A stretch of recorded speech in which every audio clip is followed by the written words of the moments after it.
Good morning students. आज के video में हम लोग देखेंगे चैप्टर 12। हमारा चैप्टर 12 जो है वो है बिहू। बिहू के बारे में जानेंगे। ये बिहू क्या है? बिहू जो है एक त्योहार है जो असम में मनाया जाता है। असम वासियों का यह मुख्य त्योहार है। उसके बारे में हम देखते हैं। महाकवि कालिदास ने कहा है कि मनुष्य उत्सव प्रेमी होते हैं। संसार भर में लोग अनेक प्रकार के उत्सव त्योहारों को मनाते हैं। भारत भी इसका अपवाद नहीं है। बिहू असम में मनाया जाने वाला प्रमुख त्योहार है।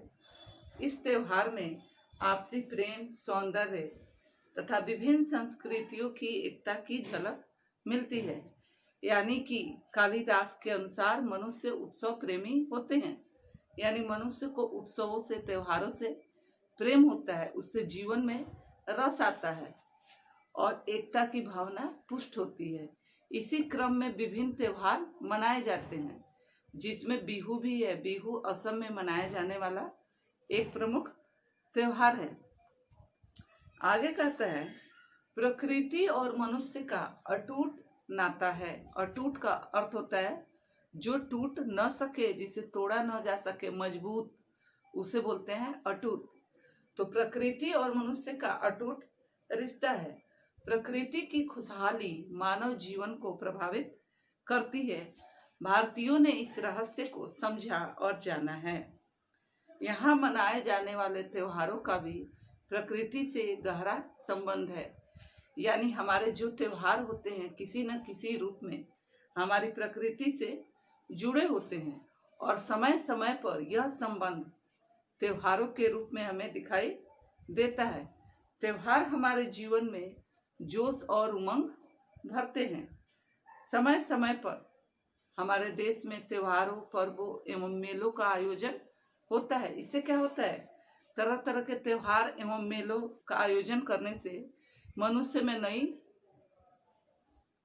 उमंग का, उत्साह का संचार होता है तथा मिलजुल कर त्योहार मनाने से एकता की भावना का भी विकास होता है। बच्चे बूढ़े सभी उत्साह पूर्वक त्योहारों में भाग लेते हैं। ऊंच नीच, छोटे बड़े सभी के भेदभाव को भूलकर सभी एक साथ त्योहार को मनाते हैं।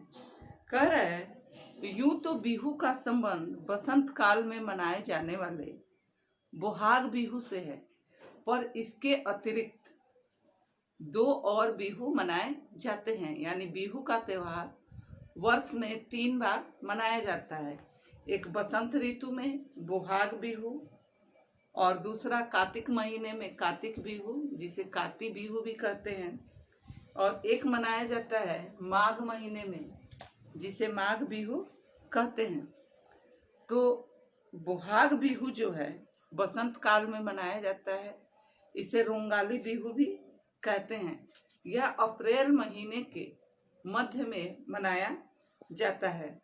यह त्योहार लगभग 7 दिनों तक चलता है।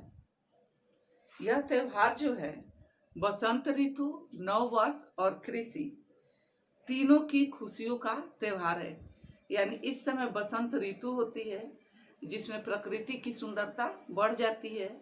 चारों ओर फूल खिले रहते हैं, पक्षी मधुर गुंजन करते हैं, कलरव करते हैं। प्रकृति की सुंदरता अद्वितीय हो जाती है। और इसी समय में असम वासियों का नव वर्ष शुरू होता है। तो वो नव वर्ष की शुरुआत भी इसी रूप में मनाते हैं।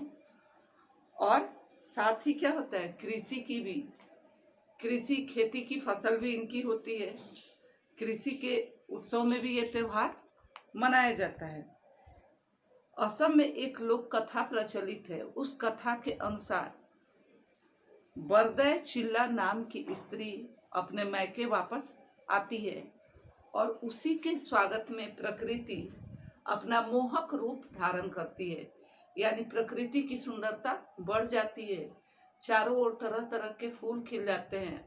बसंत ऋतु में क्या होता है, फूल खिलते हैं, फूलों की सुगंध चारों ओर फैल जाती है और पक्षी कलरव करते हैं, भौरे गुनगुनाते हैं, जिससे पूरी प्रकृति की सुंदरता बढ़ जाती है।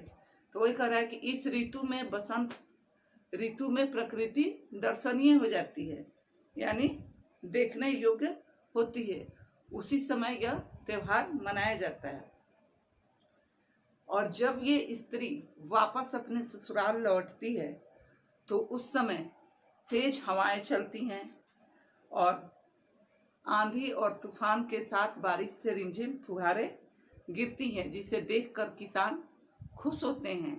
उनका मन खुशी से झूम उठता है।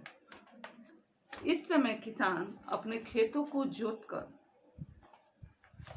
तैयार कर लेते हैं।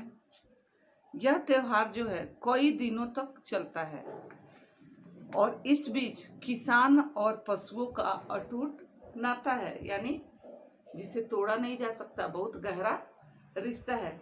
तो इस त्योहार पर किसान अपने पशुओं के प्रति भी श्रद्धा व्यक्त करते हैं और त्योहार के पहले दिन गाय बैलों की पूजा की जाती है, इसलिए इस दिन को गोरू बिहू भी कहते हैं। सुबह सुबह पशुशालाओं की सफाई की जाती है, लिपाई पुताई की जाती है। लिपाई पुताई क्या होता है? जहाँ मिट्टी का फर्श होता है वहाँ पानी में मिट्टी डालते हैं, गोबर डालते हैं और उसका पोछा लगाते हैं, उसी को लिपाई बोलते हैं। तो पशु जहाँ रहते हैं वहाँ मिट्टी का फर्श होता है, तो पशुओं को बाहर निकाल कर पशुशालाओं की लिपाई पुताई की जाती है और वहाँ जो कीड़े मकोड़े मक्खी मच्छर होते हैं उनको भगाने के लिए अनाजों की भूसियों का धुआं किया जाता है। अनाज के भूसी का धुआं करने से जो धुआं निकलता है उससे वहाँ मौजूद सारे बैक्टीरिया कीड़े मकोड़े मर जाते हैं। इस प्रकार वातावरण वहाँ का शुद्ध हो जाता है। गायों के गले से गरुओं को हटा दिया जाता है। गरुओं मीन्स होता है गाय बैल के गले में डाले जाने वाला मोटा रस्सा। तो गाय बैल के गले से मोटे रस्से को हटा दिया जाता है, उन्हें स्वतंत्र छोड़ दिया जाता है। उनके सींगों और खुरों, खुर मीन्स नाखून, जानवर के पंजे में जो नाखून होते हैं उसको बोलते हैं खुर। तो गायों के बैलों के सींगों में और खुरों में तेल लगाई जाती है। उसके बाद उनको विधि पूर्वक स्नान कराया जाता है और उन्हें फूलों से सजाया जाता है। उसके बाद उन्हें किसी पास के तालाब या पोखर में ले जाते हैं और रास्ते में उनके ऊपर फूलों की बारिश की जाती है और सब्जियों की बारिश की जाती है। और इस सब्जी की बारिश में बच्चों को विशेष उत्साह मिलता है और बच्चे इसमें बढ़ चढ़ करके हिस्सा लेते हैं। दूसरा दिन जो होता है बिहू का, उसको मानहू बिहू के रूप में मनाते हैं। बिहू के दूसरे दिन को मानहू बिहू के रूप में मनाया जाता है। इस दिन असम वासियों का नव वर्ष की शुरुआत होती है, नव वर्ष की शुरुआत मानते हैं। इस दिन लोग क्या करते हैं? नए कपड़े पहनते हैं, अपने रिश्तेदारों और मित्रों से मिलते हैं और उन्हें उपहार स्वरूप एक गमछा भेंट करते हैं। गमछा मीन्स होता है सूती कपड़े का बना हुआ तौलिया, और ये तौलिया विशेष करके औरतें घर में तैयार करती हैं। उसके बाद लोग ज्योतिषियों को बुलाते हैं और पंचांग, नव वर्ष का पंचांग सुनते हैं तथा एक दूसरे को नव वर्ष की शुभकामनाएं देते हैं। तीसरा दिन गोहाई बिहू मनाया जाता है। इस दिन सामूहिक रूप से प्रार्थना तथा धार्मिक पूजा पाठ का आयोजन किया जाता है। और अंतिम दिन एक बहुत ही सुंदर परंपरा है आसाम में कि बिहू के अंतिम दिन लोग गांव के बाहर जाते हैं और वहां जाने के बाद अपनी एक बुरी आदत को छोड़ने की प्रतिज्ञा करते हैं, व्रत लेते हैं। ये बहुत ही सुंदर तरीका है, बहुत ही सुंदर स्वस्थ परंपरा है असम की। बिहू के अवसर पर पूरी रात नाच गाने का कार्यक्रम चलता है, जिसमें स्त्री पुरुष बच्चे बूढ़े सभी उत्साह के साथ भाग लेते हैं और गोलाकार बनाकर ये नृत्य होता है। गोला में असमवासी धीरे धीरे थिरकते रहते हैं, जो कि देखने में बहुत ही सुंदर लगता है। इसी अवसर पर हुसोड़ी नामक धार्मिक नृत्य का भी प्रस्तुतिकरण होता है। धार्मिक नृत्य किया जाता है जिसे हुसोड़ी बोलते हैं। इसमें एक मुख्य नर्तक होता है जो घेरे के बीच में होता है और बाकी लोग किनारे किनारे गोल गोल घूमते हुए थिरकते रहते हैं। असम के लोग इन होसोड़ी नृत्य वालों का विशेष स्वागत करते हैं तथा उनका आशीर्वाद भी लेते हैं। इस अवसर पर विभिन्न प्रकार के खेलों का आयोजन भी किया जाता है, जिसमें मुख्य है भैंसे की लड़ाई। दो भैंसों को आपस में लड़वाया जाता है। कभी कभी दो गांवों के बीच भी पशुओं को लड़ाया जाता है और उन जानवरों का उत्साह बढ़ाने के लिए लोग तालियां भी बजाते हैं। इसके अलावा एक और मुख्य खेल है कानी जूझ। कानी का अर्थ होता है अंडा और जूझ का अर्थ होता है लड़ाई। इसमें दो प्रतिभागी होते हैं, एक दूसरे के हाथ में लिए हुए अंडे पर वार करते हैं। ठीक है। इसके अलावा घोप अर्थात गेंद का खेल भी वहाँ खेला जाता है और वहाँ कबड्डी के समान ही एक अन्य खेल होता है जिसे हाउ बोलते हैं, उसका भी आयोजन होता है। और स्त्रियों के भी खेल होते हैं जिसमें कौड़ियाँ तथा शतरंज मुख्य रूप से होते हैं, यानी स्त्रियां कौड़ी और शतरंज का खेल खेलती हैं। उसके बाद दूसरा होता है कार्तिक बिहू। बसंत ऋतु में जो फसल बोई जाती है, कार्तिक आते आते वो फसल थोड़ी बड़ी हो जाती है, पौधा दिखने लगता है, तो कार्तिक बिहू मनाया जाता है। यह त्योहार सिर्फ एक दिन ही चलता है। इस दिन पूरे परिवार के लोग मिलकर धान के पौधे की देखरेख करते हैं और इस क्रम में औरतें खेत में काम करते हुए वहाँ के लोक गीतों को मधुर स्वर में गाती हैं, जिससे कि संपूर्ण वातावरण बड़ा ही आनंदित और उल्लासमय हो जाता है। शाम को औरतें आंगन में जो तुलसी होती है उसके चबूतरे को गोबर से लीपती हैं, यानी गोबर को शुद्ध माना जाता है। गोबर और मिट्टी से तुलसी के पौधे के आसपास चबूतरे को लीपा जाता है और वहाँ पास में एक केले का पौधा भी लगाया जाता है।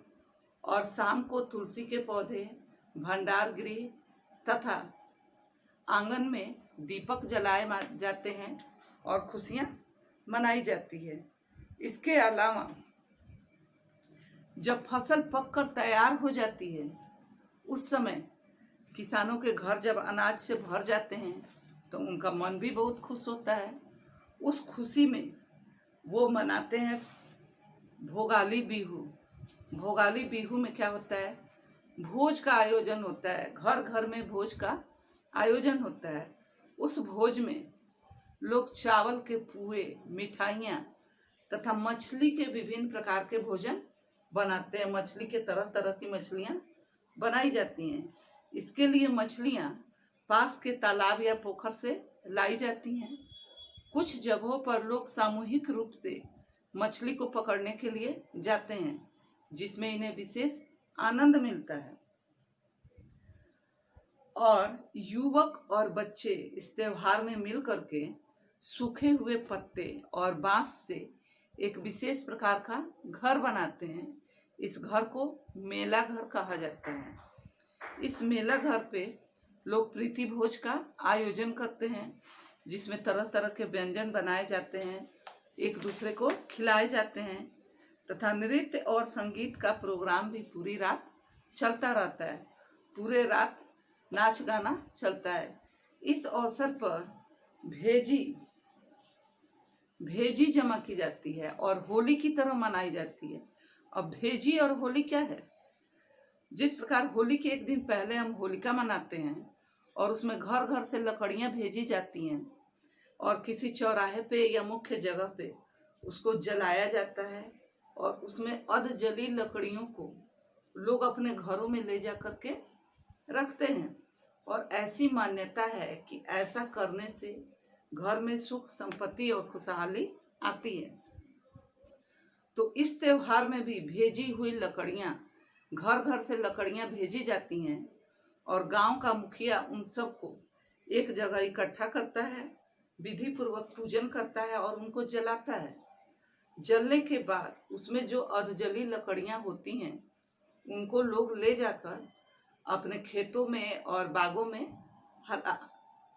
हला देते हैं, लगा देते हैं। और ऐसी मान्यता है कि ऐसा करने से हमारे परिवार में और समाज में खुशहाली आती है। इस प्रकार बिहू का त्योहार समाप्त होता है। इस त्योहार में असम के सामाजिक जीवन की बड़ी ही सुंदर झांकी प्रस्तुत होती है। वहाँ का जन जीवन कैसा है वो हमें देखने को मिलता है, तथा इस त्योहार से आपसी प्रेम भाईचारे की भावना का भी विकास होता है। ठीक है, हमारा ये पाठ इस प्रकार समाप्त हुआ।